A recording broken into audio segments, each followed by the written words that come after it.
मैं आप सबका आह्वान करूंगा, हम सबकी जिम्मेदारी बनती है कि वास्तविक तथ्यों को समाज के सामने रखें, समाज को इन बातों से अवगत कराएं। तथ्य प्रमाणित हैं, आपके सामने प्रमाणिक तथ्य होंगे। समाजवादी पार्टी अपनी 4 बार की सरकार के समय ओबीसी और एससी और प्रदेश के युवाओं को कितनी नौकरी और रोजगार दी है, इन तथ्यों को निकालिए। और भारतीय जनता पार्टी की सरकार पिछले 7 वर्ष में कितनी की है, यह भी समाज के सामने रखिए। और उसमें यह भी देखिए कि ओबीसी समाज के कितने लोगों को उसके माध्यम से नौकरी मिली, यह भी बताए जाने की आवश्यकता है। उन्होंने कितने लोगों के रोजगार को छीना और भारतीय जनता पार्टी की सरकार ने कितने लोगों के रोजगार को उपलब्ध कराया है, यह भी जनता के सामने आना चाहिए। उन्होंने ओबीसी की सुरक्षा के साथ जो खिलवाड़ किया था, इन माफियाओं को पाल करके, इन्हें पलवित और पुष्पित करके, और उन्होंने कहां कहां पर ओबीसी समाज के मार्ग पर कांटे बिछाने का काम किया था, इससे भी समाज को अवगत कराने की आवश्यकता है। आपके पर्व और त्योहार में व्यवधान डाल करके प्रदेश को दंगों की आंख में झोंकने का जो काम किया था, उसके बारे में भी अवगत कराइए। आपकी खेती बाड़ी के मार्ग में जो इन्होंने अवरुद्ध पैदा किए थे, इसके बारे में अवगत कराइए।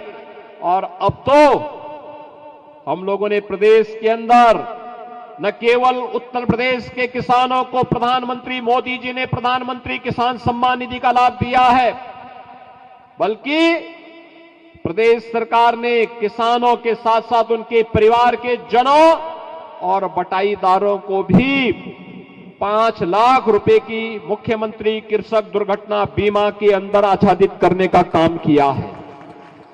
बहनों और भाइयों, इन योजनाओं का सर्वाधिक लाभ ओबीसी समाज ले रहा है, लेकिन उन्हें अवगत कराएगा कौन, उन्हें बताएगा कौन? उन तक बताने की जिम्मेदारी आपकी है, उस समाज के बीच तक पहुंचाने की जिम्मेदारी आपकी है। और यही नहीं, हमें यह भी करना चाहिए।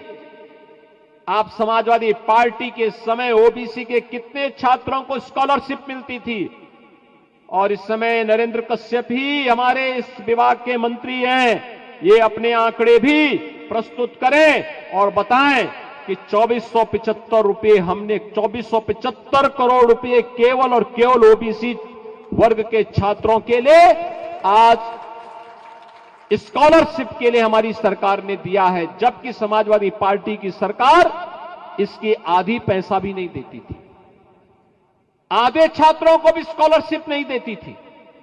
और इसीलिए आज आपसे मैं कहने के लिए आया हूं, आप में, इस समाज में बजरंगबली की ताकत छुपी हुई है, बस उस ताकत को उजागर किए जाने की आवश्यकता है, उस ताकत को उजागर किए जाने की आवश्यकता है। रावण की लंका को जलाने में और उसको दहन करने में बहुत देर नहीं लगेगी।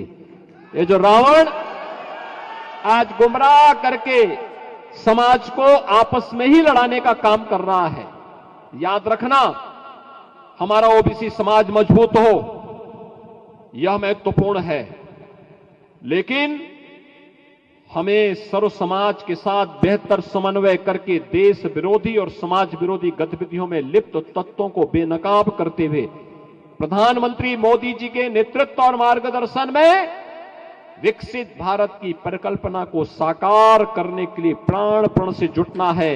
यही तो छत्रपति शिवाजी महाराज का आह्वान था।